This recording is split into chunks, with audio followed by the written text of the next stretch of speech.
Dit is de Van Alles in Harlingen. Elke week komt er wel iemand binnen die wordt getriggerd door de naam en die zegt... jullie verkopen van alles, hè? En dan komt er een vraag en dat hebben we dan soms wel en soms niet.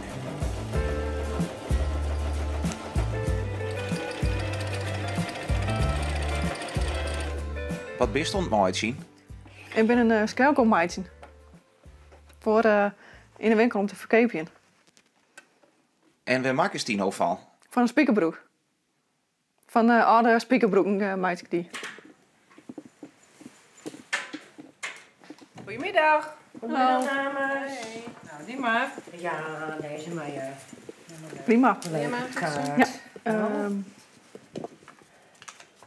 Van een €2,75 pin of contant. Dat komt aan. Ja, bedankt. Keurig. Alles goed?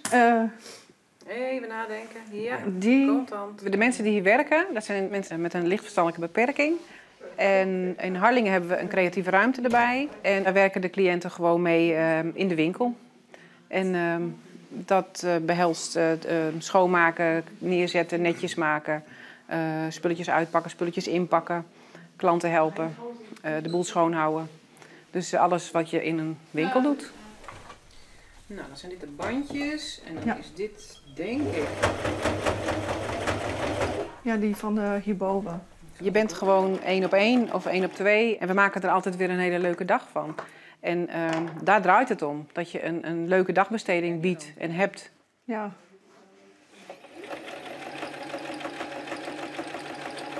En wat vind je nou zo mooi aan het werk? Klanten helpen en dingmeidje. En dan naar je spullen komen en dan prijzen dat weer in een winkeldeel zetten. Dingen verrooien en etalage verrooien.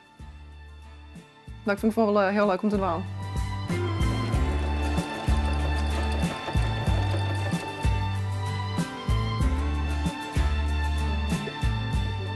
Ja, we betekenen wel wat daar is. Het is net zo van dat het heel lang alleen maar schelkommeidje binnen we doch. Ik wil wat tussendoor wel wat oormeidje. Wat ben je nou aan het doen? Miranda maakt tasjes. Die gebruiken wij in de winkel om mensen iets mee te geven als ze iets gekocht hebben. En die tasjes die maken we van folders en tijdschriften. En dat zorgt ervoor dat we recyclen. Dat is natuurlijk heel belangrijk. We maken ze voor Harlingen en we maken ze voor Sneek. En